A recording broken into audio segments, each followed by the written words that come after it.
Salut à tous, c'est Alex qui vous parle en ce lundi 15 août. Alors peut-être pour vous, c'est pas de vacances, peut-être vous sur la plage. Non, même pour moi, c'est pas ça du tout. Moi là, je suis sur une pause. En fait, j'ai pris cet été une formation qui a pour but d'apprendre à une personne exerçant un métier de chef, ce qui est un petit peu mon cas, de comment harmoniser les rapports avec son personnel, créer une ambiance positive dans une dynamique de travail et bon, c'est un petit peu dur, je vous avouerai, on a des outils, on nous fournit des choses. En tout cas, tout ça pour dire qu'à la fin de ce stage, j'espère vraiment qu'avec les infirmiers, les aides-soignants avec qui je bosse, j'espère que l'ambiance est vraiment au taquet.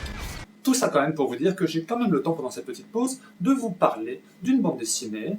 En effet, habituellement, les mois de juin, juillet, août, c'est un peu la période de disette en termes de parution. Néanmoins, je vous ai quand même trouvé une petite perle sortie aux éditions 12 bis, édition, j'en ai déjà parlé sur d'autres séries, c'est édition qui se veut très sortie cinématographique, hein, des scénarios qui tapent fort tout de suite, une vraie dynamique. Et donc c'est Jean-Yves Delitte, qu'on retrouvera à la fois sur le scénario, sur l'écriture, qui est également coloriste, auteur que j'ai découvert moi sur l'adaptation ciné des Brigades du Tigre, que j'avais découvert également sur Thanatos, excellente série du Chrony avec un méchant type Fantomas. Bref, c'est Jean-Yves Delitte qui va nous raconter, qui initie donc un tome 1 d'une série qui se veut historico, fantastico, policio, uchrono, bon, pas cocorico, pas érotico, sinon ça va aller trop loin dans un délire qui on le rappelle, on est les vacances quand même. Bref, Jean-Yves Delitte nous parle donc d'une série sur 3 époques. La première époque,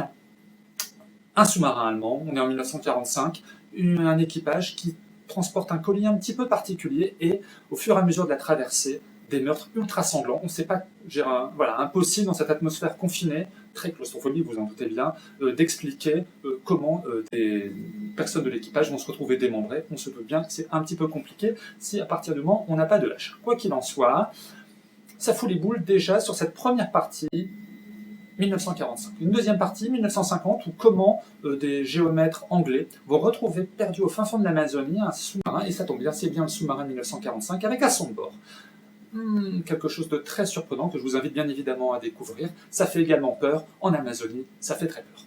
Troisième partie, on est en 2059 à Venise, et là qu'est-ce qui se passe à Venise? Il se passe des meurtres d'un professeur et de son étudiant qui enquêtait sur un milieu financier, un peu peut-être corrompu, on ne sait pas trop, mais bien évidemment qui dit meurtre dit ça fait peur, et encore une fois une BD qui va faire peur, bien construite, très bien peur, mais avec une dynamique, je le répète, qui donne vraiment envie de tourner la page, non pas tant parce que j'ai peur et je veux savoir ce qui passe, mais plutôt parce que j'ai envie de vraiment connaître la suite. Et c'est vraiment ça, l'intérêt de cette bande dessinée, c'est que j'avais, par rapport à certaines autres séries dont je ne parlerai pas, parce que vous savez, c'est pas mon habitude de parler de ce que je n'aime pas, mais en tout cas, vraiment dynamique ici de lire la suite, et ça tombe bien parce que ce premier tome sorti en juin, le tome 2 est d'ores et déjà prévu en septembre.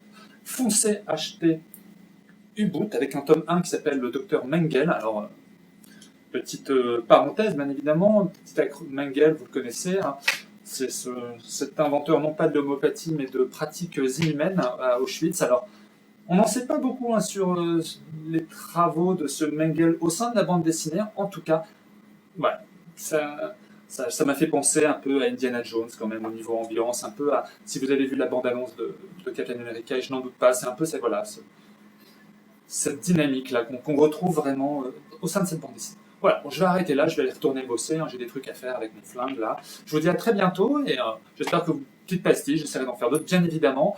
Voilà, allez, ciao!